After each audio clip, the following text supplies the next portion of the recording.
Welcome back to ASK classes. अभी थोड़ी देर पहले मैंने टेलीग्राम पर एक वोट कराया था।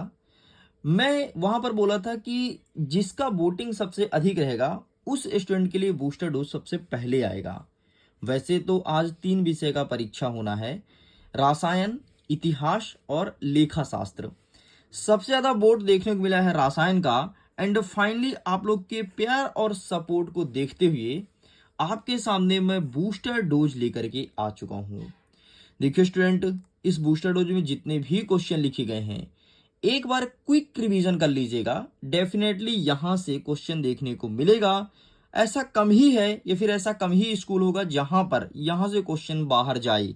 अगर आपके स्कूल का प्रश्न पत्र सिलेबस के अकॉर्डिंग और ब्लूप्रिंट के अकॉर्डिंग बनाया जा रहा है तो डेफिनेटली 100% क्वेश्चन यहीं से आएगा। तो चले फिर करते हैं वीडियो को शुरू। पहला प्रश्न कह रहा है कि सार्थक अंक से क्या आशय है, या फिर ऐसा प्रश्न पूछेगा कि सार्थक अंक क्या है समझाइए। ये 2 नंबर का क्वेश्चन बनेगा। इसी के अथवा में दे सकता है, या फिर सार्थक अंक अगर आपकी स्कूल में नहीं आएगा तो कुछ संख्या देगा। जैसे यहां पर मैंने 2 संख्या लिख दिया और कहेगा इनका 3 सार्थक अंक निकालो। कोई कोई स्कूल में तो कह रहा है कि इसका 2 सार्थक अंक निकालो। तो इस प्रकार से क्वेश्चन देखने को मिलेगा। मेरे कहने का मतलब ये है सार्थक अंक क्या है और सार्थक अंक निकालते आपसे बनना चाहिए, बात खत्म। बस मैं इतना ही कहना चाहता हूं। हमारा नेक्स्ट क्वेश्चन कहता है, क्वेश्चन नंबर 2, मोलर द्रव्यमान की परिकल्पना करना है और हमें बताना है कि H2O और CO2 का मोलर द्रव्यमान कितना होगा, है ना। मतलब पानी और कार्बन डाइऑक्साइड का मोलर द्रव्यमान कितना है। आगे तीसरा नंबर कहता है कि गुणित अनुपात का नियम लिखो। क्या होता है गुणित अनुपात का नियम, ये चीज हमें लिखना है। नेक्स्ट कह रहा है 4 नंबर कि डाल्टन का परमाणु सिद्धांत लिखो। जॉन डाल्टन का परमाणु सिद्धांत पढ़े होगे, तो ये हमें लिखना है कि उनका परमाणु सिद्धांत क्या कहता है, उनके कहने का मतलब क्या है, उन्होंने किस कणों की बमबारी की, क्या उन्होंने बताया, और जो पुराने सिद्धांत आया था परमाणु का उसमें कौन कौन सी कमियां बताई, ये सारी चीज हमें लिखना है। जब सिद्धांत पूछे तो सब कुछ मेंशन करना होता है। ये प्रश्न बनेगा 4 नंबर के हिसाब से। अगर ये प्रश्न छोटा बने 2 नंबर के हिसाब से तो केवल उनका उन्होंने क्या कहा ये बताना है। फिर आपको कमी अमी साइड नहीं जाना है ना। नहीं पता चले फिर भी तुम कमी निकालने बैठे गए। आगे 5वां नंबर कह रहा है कि कक्ष और कक्षक में क्या अंतर होता है। ठीक है, ऑर्बिट एंड ऑर्बिटल्स। अगर तुम इंग्लिश मीडियम के हो तो इसमें डिफरेंस पूछा है। कितने नंबर का भाई, तो 3 नंबर का ये क्वेश्चन रहने वाला है। नेक्स्ट कहता है हुंड का नियम। Very very very most important. Hund का नियम क्या है, उदाहरण सहित समझाइए। प्रश्न बनेगा आपके 2 नंबर का। यही प्रश्न अथवा में बनेगा, N+L का नियम क्या होता है। और यही क्वेश्चन बनेगा कि एनोड के कौन कौन से गुण होते हैं। एनोड मतलब जिसमें धन आयन होता है, ठीक, उसके प्रॉपर्टीज बताना है। तो ये क्वेश्चन 100% आएगा, अच्छे से तैयार कर लेना। या तो तुम्हारे स्कूल में हुंड का नियम आएगा, या तो N+L का नियम आएगा, या फिर एनोड। ऐसा भी हो सकता है हुंड का नियम ऊपर दे दे, अथवा में दे दे N+L का नियम। अरे मेरे कहने का मतलब ये तीनों प्रश्न पढ़ना है, बात खत्म। ठीक है। नेक्स्ट कहता है हाइड्रोजन के समस्थानिक का नाम लिखो। हाइड्रोजन के 3 समस्थानिक होगा, तुम पढ़े होगे, protium, deuterium and tritium. And इसका स्ट्रक्चर बनाना है, संरचना की। प्रोटियम का संरचना कैसे बनता है, ठीक है, ड्यूटेरियम का कैसे बनता है, एंड ट्रिटियम कैसे बनता है। तो स्ट्रक्चर बना के हमें लिखना है। नेक्स्ट कहता है अफवाहु का सिद्धांत, है ना। अफवाहु का सिद्धांत क्या होता है। अफवाहु ने क्या बताया था कि इलेक्ट्रॉन को किस क्रम में अरेंज करते हैं, यही बताया था ना। तो बस आपके एग्जाम में देखने को मिलेगा। पावली का अपवर्जन नियम, ठीक है, पावली का अपवर्जन नियम क्या होता है, या फिर अपवर्जन नियम क्या होता है, ये चीज हमें बताना है। नेक्स्ट कहता है क्वांटम संख्या। ये क्वांटम नहीं भाई, क्वांटम है, ठीक है, क्वांटम संख्या। क्वांटम संख्या से आप क्या समझते हैं, है ना। क्वांटम संख्या भी कई प्रकार का होता है, चुंबकीय, दुगंसी, अगर तुम्हें याद होगा तो इसके बारे में लिखना है। हाइड्रोजन स्पेक्ट्रम की 4 श्रेणियां बताइए। बहुत कम स्कूल में आ रहा है, लेकिन कुछ जगह दिया है इसलिए मैंने यहां पर रख दिया। बाकी नहीं पढ़ोगे तो भी काम चल जाएगा। नेक्स्ट कहता है, अच्छा श्रेणी का नाम जरूर देख लेना एक बार, ठीक है, जाते जाते नाम देख लेना कि हाइड्रोजन स्पेक्ट्रम की 4 श्रेणी है, और बामर श्रेणी है और अल्फा श्रेणी है ना, तो वो नाम एक बार देख लेना बस। और उसका स्ट्रक्चर अगर देखना चाहो तो देखो, वरना स्किप कर दो।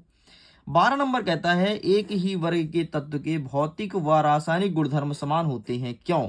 अगर कोई तत्व एक ही एलिमेंट का है, एक ही ग्रुप का है सॉरी, तो उसके भौतिक और रासायनिक गुण मतलब physical and chemical properties are equal, why. ठीक है। जैसे एस ब्लॉक को में तुम ले लिए, ठीक है, जैसे hydrogen, helium, hydrogen, lithium, sodium, potassium, rubidium, caesium and francium, ठीक है, ये एलिमेंट ले लिए। तो इनके प्रॉपर्टीज समान क्यों होते हैं, है ना, आखिरकार क्या रीजन है। 13 नंबर कह रहा है इलेक्ट्रॉन लब्ध एंथैल्पी और इलेक्ट्रॉन ऋणात्मकता में क्या डिफरेंस है। इलेक्ट्रॉन लब्ध एंथैल्पी और इलेक्ट्रॉन ऋणात्मकता। आगे बढ़ते हैं। 14 नंबर कह रहा है कि डी ब्लॉक के तत्व का सामान्य गुण बताओ, है ना, इसे संकरण तत्व भी कहा जाता है। पहले आता है एस, फिर आता है पी, फिर आता है डी और नीचे आता है एफ, अगर तुमको याद होगा तो। वैसे याद क्यों ना होगा भाई, पढ़ाई लिखाई करने वाले बच्चे हो, गधे थोड़ी ना हो कि बैक बेंचर हो, है ना। तो भाई इस प्रकार से डी ब्लॉक के तत्व का सामान्य लक्षण क्या है, ये चीज हमें बताना है। 15 नंबर कहता है कि आबंध प्रबलता को आबंध कोटि से जोड़ करके परिभाषित कीजिए। 16 नंबर कह रहा है कि NH3 मतलब अमोनिया और NF3 में किस अणु का द्विध्रुव आघूर्ण अधिक होता है और क्यों। एंड नेक्स्ट कहता है 17 नंबर AlCl3 और FeCl3 में किसमें सहसंयोजी गुण अधिक होता है, मतलब किसका बॉन्ड ज्यादा मजबूत होता है, ये चीज हमें लिखना है। तो यहाँ पर हमने आपको दिखाया है 17 क्वेश्चन, बस कुछ क्वेश्चन और बचे हैं, फिर मैं करता हूं वीडियो को खत्म। अच्छा सुनिए, अगर आपको पीडीएफ डाउनलोड करना है, पीडीएफ, तो लिंक वीडियो के डिस्क्रिप्शन बॉक्स में है। बाकी एक मैं लिंक सेंड करूंगा आपको टेलीग्राम पे, तो वहां से एक वीडियो देख लेना कि पीडीएफ डाउनलोड कैसे करते हैं, पूरा प्रोसेस बताया हूं ताकि तुम्हें परेशान नहीं होना पड़े और जाकर के सिंगल क्लिक में पीडीएफ को डाउनलोड कर लो। एग्जाम के लिए very very very very most IMP VSEPR सिद्धांत क्या है, भाई अच्छे से पढ़ लेना, बार बार बोल रहा हूं, है ना, इतने बार मोस्ट बोल दिए तो समझ गए होंगे। 19 नंबर कहता है कि आयनिक बंध क्या होता है, ठीक है, आयनिक बंध क्या होता है और इसके बनने के लिए अनुकूल परिस्थितियां कौन कौन सी है, मतलब ऐसा कौन सा चीज है या फिर ऐसी कौन सी परिस्थितियां हैं जहां पर आयनिक बॉन्ड बन सकता है। 20वां नंबर कह रहा है कि जालक ऊर्जा क्या है, समझाइए। और यहीं पर अथवा में कह रहा है कि टिपिकल तत्व से क्या समझते हैं, इसका विन्यास क्या होता है। टिपिकल तत्व नए पैटर्न के आधार पर क्वेश्चन है, देख लेना, आपके बुक में शायद ही मिले लेकिन आपके एग्जाम में आएगा टिपिकल तत्व। ठीक इस प्रकार से मैंने 21 क्वेश्चन लाया है। आप देखोगे कि आपके एग्जाम में तो टोटल 20 प्रश्न आएगा, है ना, और 6 से लेकर के 20 तक क्वेश्चन रहेगा। मतलब इसमें कितने क्वेश्चन है आपके एग्जाम में, टोटल 14 क्वेश्चन रहेगा। और अथवा सहित बोलूं तो 14 में 2 को गुणा कर दो, 28 रहेगा। मैंने बताया 21 क्वेश्चन है, लेकिन ये 21 सेलेक्टेड क्वेश्चन है, यहां से क्वेश्चन आएगा, कुछ क्वेश्चन बाहर जाएगा जो कि मैंने यहाँ पर मेंशन नहीं किया है, वो आपको मिलेगा जो मैंने सैंपल पेपर अपलोड किया था 2 सेटों में, वहां पर देखने को मिलेगा। तो अगर देखना है तो देख सकते हैं, नहीं देखना तो बूस्टर डोज तुम्हारे सामने है। एग्जाम में टॉप करने के लिए सफिशियंट है ना, इतना अच्छा नंबर आ जाएगा कि स्कूल में तुम्हारा दूसरा तीसरा रैंक लग जाएगा। पहले का मैं उम्मीद नहीं कर सकता क्योंकि मुझे नहीं पता तुम्हारे स्कूल में कितने इंटेलिजेंट हैं या फिर नहीं है। खैर जो भी हो, खुश रहिए, पढ़ते रहिए, मुस्कुराते रहिए, जिंदगी में हमेशा चिल कीजिए, भगवान से मेरी यही प्रार्थना है, और हमेशा अपने जीवन में तरक्की कीजिए। वीडियो को एंड करता हूँ, थैंक्स फॉर वॉचिंग।